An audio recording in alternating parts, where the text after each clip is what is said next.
Along with all other modes of transport, the aviation industry must recognise the need for sustainable development to reduce its impact on the environment. Growing demand, however, is increasing this impact, as well as presenting social problems. And as Marco Brusati of Directorate General for Research says, developments in aviation also have an important impact on the European economy. We have a growing competition, not only on markets, but also on services and on the, let's say, the basis for the technological development, which is research and innovation. And this competition is growing from the traditional competitors, which for aviation in Europe is the US, to emerging countries like in Latin America, in Asia. To meet the challenges facing the aviation industry, the Commission introduced a CAR in 2000.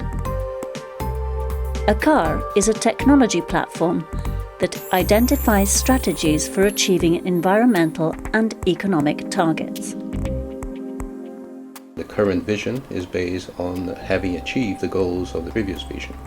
So we have now Flight Path 2050, which is the latest position of the technology platform, which identifies the main challenges on a longer term and more ambitious than the previous one. So it's basically building on the past. A CAR also focuses on the smoothness of traffic and the interlinking of different modes. But its overall focus is continually modified in response to changing situations. So a CAR is defining the vision, is defining a proposal for implementation, which is a sort of flexible agenda, so to speak, because you have to steer the course as you go along, because new things come up. Under the last funding period, FP7, the Commission launched the Joint Technology Initiative, which brings together a large consortium of industry players to meet the ACAR targets. The Commission has invested €800 million in the initiative, an amount that has been matched by industry.